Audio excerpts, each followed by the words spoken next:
Hello दोस्तों, नमस्ते and good morning. एक और नई सुबह के साथ फिर से नई शुरुआत आप लोगों के साथ।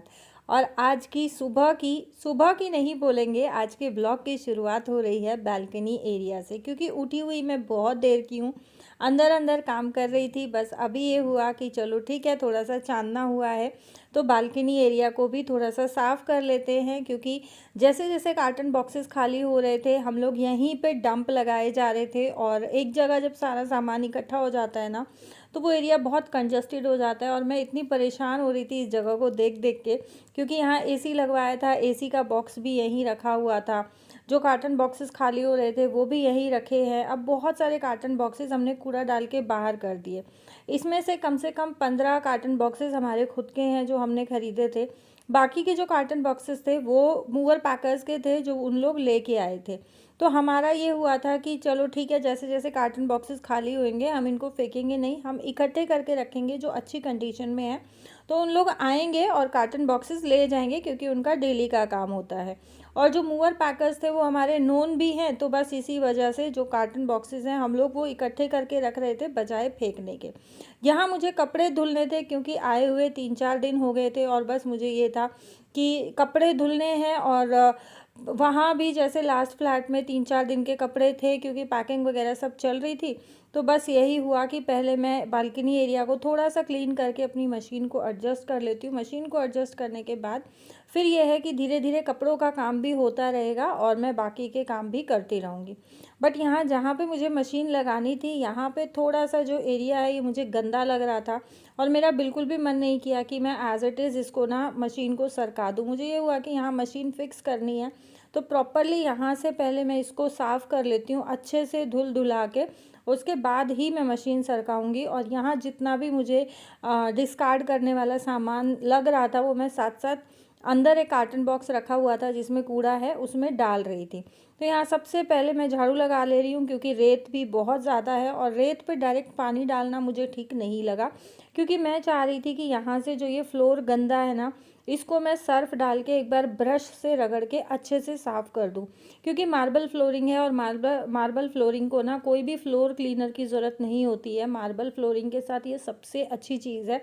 आप थोड़ा सा सर्फ डालो और ब्रश के साथ रगड़, और बस फ्लोर आपका चकाचक चमक उठता है। तो बस यहाँ पे मैंने थोड़ा सा पानी जो है वो छिड़क दिया है, थोड़ा सर्फ डाल दिया। सर्फ मैंने नॉर्मली जो मैं कपड़े धोने के लिए यूज़ करती हूँ वही लिया है, और ब्रश भी मैंने कोई ख़ास ब्रश नहीं लिया है। आप देखें, जो तार वाला स्क्रबर आता है, जो बर्तन साफ़ करने का जूना हम लोग पहले यूज़ किया करते थे, वही मैंने लिया है। और यहाँ जो स्कर्टिंग है इसको भी मैं थोड़ा सा रगड़ दूँगी, क्योंकि इस पर भी मुझे थोड़ा सा गंदा सा दिख रहा था।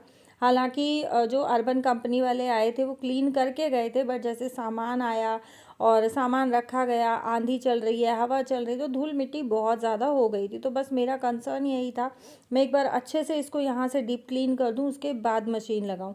क्योंकि देखो, किसी भी नई जगह पे या जब हम अपने घर को डीप क्लीन कर रहे हैं, तो उस टाइम हम औरतों की या हम हाउस वाइफ्स की ये सबसे एक अच्छी आदत होती है कि हम लोग ये चाहते हैं कि हम एक एक कोने को परफेक्टली साफ़ करें, उसके बाद ही हम वहाँ पे सामान को रखें। जब तक कोई कोना परफेक्टली साफ़ नहीं हो जाता है ना, हम हाउस वाइफ्स को या हम औरतों को चैन नहीं पड़ता है। मेरे साथ स्पेशली ये है, और मुझे लगता है कि शायद मेरी सभी बहनें इसी तरीके से साफ़ सफाई करना पसंद करती होंगी।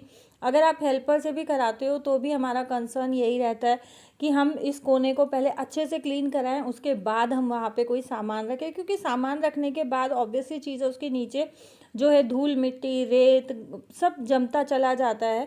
तो अगर हम पहले से उसको साफ़ किए बिना ही उस पर सामान रख देंगे तो वहाँ पे गंदगी और ज़्यादा जल्दी जमा हो जाएगी। तो बस यहाँ पे जो है मैंने अपनी मशीन को अच्छे से एरिया साफ़ करके लगा दिया। पर यहाँ पे एक प्रॉब्लम हो गई, जो है यहाँ मैं जब मशीन चलाने लगी तो देखा कि जो मशीन का आउटलेट इनलेट वाला जो पाइप है जिससे पानी आता है, उसका ऊपर का सॉकेट नहीं है, जो टैप में लगता है वो मूवर पैकर्स नहीं लेके आए। और दूसरी चीज़, जो मुझे प्लग लगाना था तो उसके लिए बोर्ड पावर प्लग का नहीं था। तो वो एक बहुत गलत चीज़ हो गई, और उससे मेरा मन बहुत उदास हो गया कि शिट, आज भी नहीं लग पाएगा। और यहाँ मेरा ये लॉन्ड्री हैंगर है, ये मुझे धानु को देना था, बट मूवर पैकर्स इसको ले आए और आप देखें किस कंडीशन में इसको पैक करके लेके आए हैं। उनको जैसे मर्जी आया इसको तोड़ मरोड़ के और टेप लगा दिया। अब मैंने यहाँ की हेल्पर को ये दे दिया है और अब बारी आती है कार्टन बॉक्सेस को खोल खोल के रखने की, क्योंकि ऐसे के ऐसे ये बने बनाए ना बहुत ज़्यादा स्पेस ले रहे थे। तो मुझे ये हुआ कि मशीन तो लगेगी नहीं, तो चलो ठीक है, मैं कार्टन बॉक्सेस का ही काम कर लेती हूँ। और यहाँ मैं इनको फ्लैट कर करके रख दूँगी। और कपड़े इतने ज़्यादा इकट्ठे हो रखे हैं, आपने देखा ही है। लॉन्ड्री बास्केट में भी भरे हुए हैं, 2 चेयर्स भी हैं, और मैंने मशीन में भी ऑलरेडी कपड़े डाल दिए थे कि मैं मशीन चला दूँगी सरका के। तो घर कम और धोबी घाट ज़्यादा लग रहा था मेरा घर। तो मुझे बहुत घबराहट हो रही थी कि ये इतने कपड़े कैसे धुलेंगे, कैसे मैं इनको कर पाऊँगी। और मैंने जितने भी मैट्स कारपेट वगैरह थे वो भी सब मैंने धुलने के कपड़ों में ही डाल रखे हैं, तो उससे मुझे और ज़्यादा टेंशन हो रही थी। तो यहाँ पे जो 3-4 बॉक्सेस खाली हुए हैं, बस इनको फ्लैट करके और फ़िलहाल मैं एसी वाले डब्बे पे ही रख दूँगी। यहाँ जो मेरा ये बैम्बू टेबल रखा हुआ है, ये भी बहुत ज़्यादा ये लगा लो कि ऑक्यूपाइड हो रखा है, यूज़ नहीं हो पा रहा है। बट ये वाली बालकनी में ना हवा बहुत अच्छी आती है। सुबह सुबह मैं उठ के बस मेरा यही रहता है कि मैं 10 मिनट 15 मिनट यहाँ बालकनी में ज़रूर बैठती हूँ। तब तक जो है पंडित जी भी आ जाते हैं, मंदिर में आरती होती है, मंदिर में भजन चलते हैं, और आप कपड़े देखो कितने सारे हैं। यहाँ जो है मैं आ गई हूँ अभी नाश्ते की तैयारी करने के लिए। तो भिंडी जो है मैंने रात को काट के फ्रिज में रख दी थी। और अगर आपको ये लगता है कि आप फ्रेश भिंडी काट के जब बनाते हो उसमें लीस छूटती है, तो आप फ्रिज में रख सकते हो काट के, तो इससे भी इसका जो मॉइस्चर होता है वो कम हो जाता है और भिंडी के चांसेस कम रहते हैं कि उसमें लीस छूटे। अच्छा, मैंने आपके साथ लास्ट वीडियोस में शेयर किया था कि मेरे बर्तनों में मैंने स्टील की कढ़ाई एक और ऐड की है। तो ये इंडस वैली की कढ़ाई है। जैसा आपको पता है कि मैं आजकल इंडस वैली के बर्तन यूज़ कर रही हूँ। यहाँ मैं अपनी सभी बहनों से एक छोटा सा क्वेश्चन पूछना चाहूँगी, जो किचन में काम करती हैं या खाना बनाती हैं, क्या जिस बर्तन में आप खाना बनाते हैं वो एक हेल्दी कुकवेयर है? हम लोग मोस्टली इस बात को इग्नोर कर देते हैं, लेकिन ये एक बहुत इंपॉर्टेंट क्वेश्चन है हर गृहिणी के लिए या हर उस माँ के लिए जो अपने बच्चों के लिए खाना बनाती है। एक नॉर्मल लो क्वालिटी सस्ते स्टेनलेस स्टील के बर्तन जिनमें हम खाना बनाते हैं वो हार्मफुल मटेरियल्स और कोटिंग्स से बने होते हैं, जो कि हीट के संपर्क में आते ही या गर्म होते ही वो हार्मफुल मटेरियल्स और कोटिंग्स हमारे खाने में लीच कर जाते हैं, जो कि हमारी हेल्थ के लिए बहुत ज़्यादा हार्मफुल है। And some of them might contain high levels of nickel और other metals which are actually not safe for cooking food. तो इसका बेस्ट सॉल्यूशन है कि low quality stainless steel cookwares को यूज़ करना बंद करके हम इसकी जगह Indus Valley tri ply stainless steel cookwares को यूज़ करें, जो कि 3 लेयर्स ऑफ मेटल से बने हैं एंड इसमें किसी भी तरीके की कोई भी केमिकल कोटिंग नहीं है। And it is made of food grade 304 stainless steel, which is of premium quality and far superior than normal stainless steel utensils। इसलिए इंडस वैली के tri ply stainless steel cookwares 100% safe हैं cooking के लिए। और सबसे बड़ी बात Indus Valley के इन tri ply stainless steel cookwares की है कि ये हमारे खाने में 85% न्यूट्रिएंट्स को प्रिजर्व करते हैं। And if you are really concern about your and your families health और आप अपने या अपनी फैमिली के लिए हेल्दी खाना सच में बनाना चाहते हैं, तो इंडस वैली के tri ply stainless steel cookwares को एक बार ज़रूर ट्राई करके देखें। मैं इंडस वैली के साथ, आप लोगों को पता है, काफ़ी टाइम से जुड़ी हुई हूँ। मैंने बहुत सारे बर्तन मंगाए हैं और मैं फुली सेटिस्फाइड हूँ, चाहे वो कास्ट आयरन के बर्तन हो या फिर स्टेनलेस स्टील के। और अगर आप मेरा कूपन कोड यूज़ करते हैं खुशी12, तो आप लोगों को एक्स्ट्रा 12% डिस्काउंट भी मिलेगा। वैसे इंडस वैली की साइट पे डिस्काउंट्स चलते रहते हैं। आप इंडस वैली की साइट पे जब लॉगिन करेंगे या आप विज़िट करेंगे तो वहाँ आपको हर एक प्रोडक्ट पे अच्छा खासा भला डिस्काउंट देखने को मिलता है। और अगर आप मेरा कूपन कोड यूज़ करते हैं तो उसी डिस्काउंट में 12% एक्स्ट्रा डिस्काउंट ऐड ऑन हो जाता है और आपको एक्स्ट्रा 12% डिस्काउंट मिलेगा। तो लिंक जो है मैं डिस्क्रिप्शन बॉक्स में दे दूंगी, आप साइट पे विज़िट कर सकते हैं। डायरेक्ट लिंक के थ्रू आप प्रोडक्ट तक जा सकते हैं। देखिए, यहाँ मैं कास्ट आयरन का तवा भी बहुत टाइम से यूज़ कर रही हूँ इंडस वैली का। इनको सिर्फ थोड़ा सा टेक केयर की ज़रूरत होती है, बाकी बहुत ही अच्छे यूटेंसिल्स हैं। मैं ये बोलूँगी हेल्दी यूटेंसिल्स हैं एक हेल्दी मील या हेल्दी फूड बनाने के लिए। और जब हम किचन में काम कर रहे हैं, हम हेल्दी बना रहे हैं, हेल्दी खा रहे हैं, अपनी फैमिली के लिए, बच्चों के लिए हम सोचते हैं कि हमें अच्छे से अच्छा खाना अपनी फैमिली को या बच्चों को देना है, हेल्दी खाना देना है, तो क्यों ना हम थोड़ा सा चेंज अपने बर्तनों में भी करें।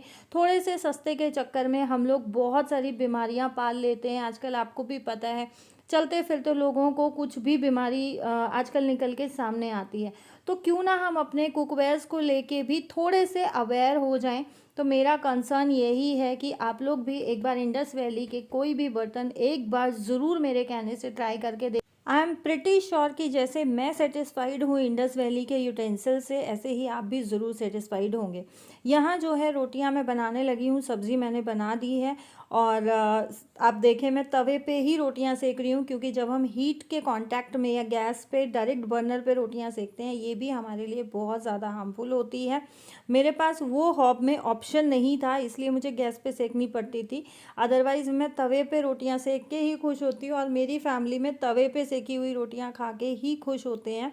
और इंडस वैली का ये कास्ट आयरन का तवा लेके तो मैं बहुत ज़्यादा खुश हूँ कि इस पे रोटियाँ इतनी अच्छी क्रिस्पी बनती हैं। और अगेन बोलूँगी, एक बार ज़रूर प्लीज़ ट्राई कीजिएगा मेरे कहने से। यहाँ खाना वाना खा के और हम लोग सो गए थे और अभी जा रहे हैं थोड़ी सी शॉपिंग के लिए, क्योंकि आप लोगों ने बोला था कि दीदी आपकी सोसाइटी के बाहर जो भी शॉप्स लगते हैं एक बार दिखाना। तो मैं तो अभी फ़िलहाल बाहर कम निकल रही हूँ, क्योंकि पूरा दिन काम करके थक जाती हूँ। यहाँ बच्चे और बच्चों के पापा आए हैं कुछ फ्रूट्स और वेजिटेबल्स लेने, और ये बिल्कुल मेरी सोसाइटी रोड क्रॉस करके ही ये पूरी मार्केट लगती है और काफ़ी ज़्यादा कन्वीनियंट हो गया है हमारे लिए ये। इस तरीके से जो वेंडर्स बैठते हैं, तो डेली की डेली सब्जी डेली ली जाती है, फ्रूट्स डेली लिए जाते हैं, तो बल्क में अब मुझे फ्रिज में लाके स्टोर करने की ज़रूरत नहीं रहती है। इस चीज़ से मैं बहुत ज़्यादा खुश हूँ। जो एक हफ़्ते की सब्ज़ी आप लोग देखते आए हैं कि मैं एक हफ़्ते की सब्ज़ी ला के फ्रिज में स्टोर करती थी, तो वो चीज़ से मेरा पीछा छूट गया है। तो ये एक बहुत अच्छी चीज़ हो गई है। और ये वीडियो बच्चों ने ही शूट किया, मैंने फ़ोन दिया था कि शूट कर लाना, तो बच्चे मेरे इतनी थोड़ी बहुत हेल्प कर देते हैं, तो ये भी मुझे थोड़ा सा आसान हो जाता है कि क्लिप्स आप लोगों के लिए मेरे पास आ जाती हैं शेयर करने के लिए। और यहाँ इस एरिया में ना आप अगर 9 बजे 10 बजे 11 बजे भी अगर वॉकिंग के लिए निकल जाओ, अच्छी खासी भली चहल पहल रहती है। ये एक सबसे अच्छी चीज़ है कि ये बहुत बिज़ी एरिया है कि चलता फिरता रहता है। 9-10 बजे तक तो ये वेजिटेबल वेंडर्स या फ्रूट वेंडर्स ही बैठे रहते हैं, तो काफ़ी चहल पहल रहती है, तो काफ़ी अच्छा लगता है। और मैं बालकनी में खड़ी हो जाती हूँ, मुझे बहुत अच्छा लगता है, सामने मंदिर दिखता है, ठंडी ठंडी हवा चलती रहती है।